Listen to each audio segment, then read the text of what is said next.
ये कहानी 17वीं शताब्दी की है। जापान के पहाड़ी गांव हनायामा के निवासियों के ध्यान में आया कि गांव के कुछ लोग रहस्यमय तरीके से लगातार गायब हो रहे थे। गांव के अधिकारियों ने गायब हुए लोगों को ढूंढने के लिए एक खोजी दस्ता बनाया। खोजबीन करते वक्त खोजी दस्ते को जंगल से एक फटे कपड़े का टुकड़ा मिला। उन लोगों ने पहाड़ी पर ऊपर जाके जोखिम लेने का निर्णय लिया। उन्हें उम्मीद थी कि खोए हुए लोगों का कोई न कोई सुराग वहां मिल जाएगा।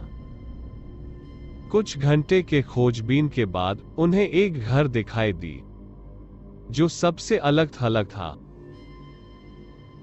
उनमें से एक आदमी आगे बढ़ा और घर का पर्दा सावधानी से हटाकर अंदर देखा। घर के अंदर से जोरदार बदबू आ रही थी। घर इंसानी हड्डियों और अतड़ियों से भरा हुआ था और वहां खून से भरा हुआ एक बर्तन भी रखा हुआ था। वहीं बगल में एक डरी सहमी बूढ़ी और अंधी महिला बैठी हुई थी। उस महिला को अपने साथ गांव ले जाया गया। किसी को यह समझ नहीं आ रहा था कि इतनी दुर्बल और बूढ़ी महिला इतने सारे लोगों का अपहरण और खून कैसे कर सकती है। गांव के कुछ लोगों ने उस पर डायन होने का इल्जाम लगाया और इस बारे में जांच करने का फैसला किया। महिला के सर पर एक थैला डाला गया और हाथ पांव बांधकर पैर में एक बड़ा पत्थर बांधा गया। उसके बाद महिला को रस्सी के छोर से बांधकर नदी में उतारा गया। अगर वो पानी के सतह पर तैरती रहती तो उसे दोषी मानकर मौत की सजा सुनाई जाती, और अगर वो डूबने लगती तो उसे निर्दोष मानकर रिहा किया जाता।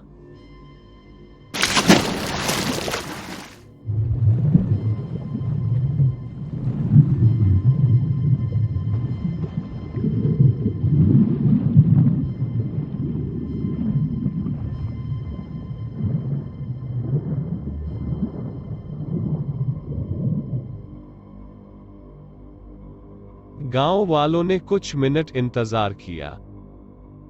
इस दौरान नदी के सतह पर उसका कोई संकेत नहीं मिला। गांव वाले अब महिला के डायन न होने के बाद से संतुष्ट थे। उसे नदी से बाहर खींचने का काम शुरू किया गया, लेकिन रस्सी का दूसरा छोर खाली था। वो गायब हो गई थी। इस घटना के कई साल बाद एक दिन एक किसान ने पहाड़ी के ऊपर एक महिला को देखा। उसके सर पर वो थैला आज भी बंधा हुआ था।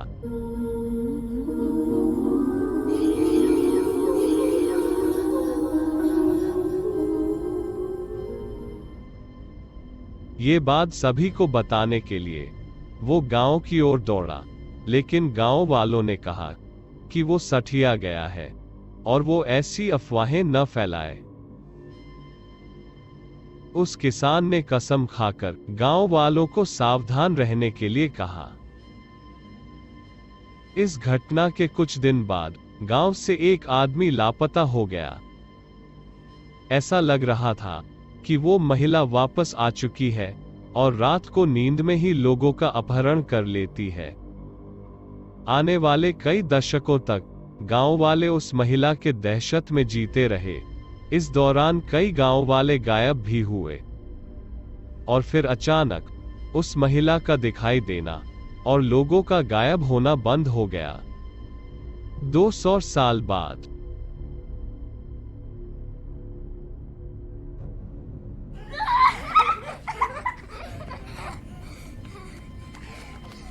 हनायामा गांव के कुछ बच्चे गार्डन में खेल रहे थे। तभी खेलते खेलते बॉल झाड़ियों में जा गिरी। एक छोटी बच्ची बॉल लाने के लिए दौड़ी।